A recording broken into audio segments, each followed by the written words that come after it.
thank you to all of you, and Marcia particularly, for working with the Salem Democratic City Committee. And I do also want to give a shout out to Ben Downing and his co-chair, John Keenan, for the work they have done on energy in this legislature.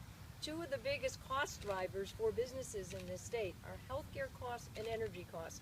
And there's nobody better than Ben Downing from Pittsfield, Berkshire County, where I grew up, and John Keenan, who have worked in a very smart way to make sure that we can move ahead and cut energy costs as we've tried to cut and will continue to cut healthcare costs to keep businesses here and to keep them growing.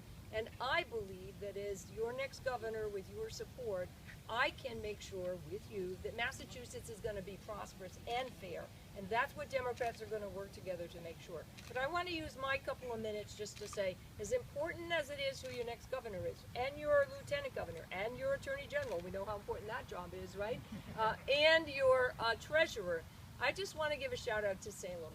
Because I know from the work we've done on trying to, at the state level, say, we don't want to just not discriminate against people, we want to be inclusive, which is why our office was one of the first to bring the challenge to the Defense of Marriage Act, because we thought it was an uphill battle, but we thought it was the right battle. 5 years ago, just last week, we filed that lawsuit, and we were successful in federal court and in the Court of Appeals. And when that case finally got its way to the Supreme Court said, yes, you know what? It is not fair at the federal level, and there's no basis for us to exclude people from the joys of marriage, from marriage equality. It was a big win, and it started in Massachusetts, and it started with a lot of people here. But it also means that when Salem takes upon itself to pass an ordinance that says we are also not going to discriminate against people based on everything, we are going to be fair. That gives your mayor, Kim Driscoll, the opportunity to say to Gordon College, guess what, Gordon College, you are here. You are not going to be able to use the reasoning of Hobby Lobby. Thank you very much. Right? And when Charlie Baker says Hobby Lobby doesn't matter, it's not just about the health care for women. It is about making sure that people in this country, where our founding fathers, and now our founding mothers, are saying it's important that we separate church and state. We respect people's religion, we respect the First Amendment, but it cannot be used as a way to let people who have a particular point of view discriminate against others. We are fighting these battles and winning them on choice, on marriage equality, on making sure that all of our LGBTQ kids are treated fairly.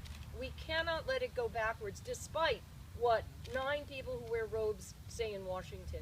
And just because they appear to be the final word, it doesn't mean they're right, and it doesn't mean we're going to quit. So I want to give today a shout out to Salem, because what the Democratic Party stands for, and having people at every level in every office in Massachusetts, whether it's school committee or town council or city committee, running for council, running for state senator, running for state rep, running for governor, it means that we have to share those values about making sure we are inclusive for people, and we use everything in our power, our bully pulpit, our legislation, our courts, to say we will stand up for people's rights to get a good education, to climb that ladder of opportunity. So to look for equality and opportunity and fairness, shout out to Salem today. We'll forget a little bit about what you did to those women back in the 17th century. I know that's part of our history, but we've learned some lessons since then, as we've all learned lessons as we go through this.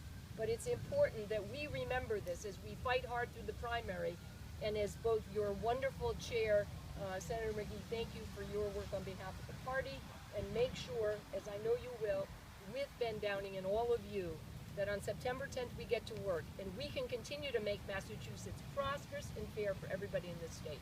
Thanks very much, everybody.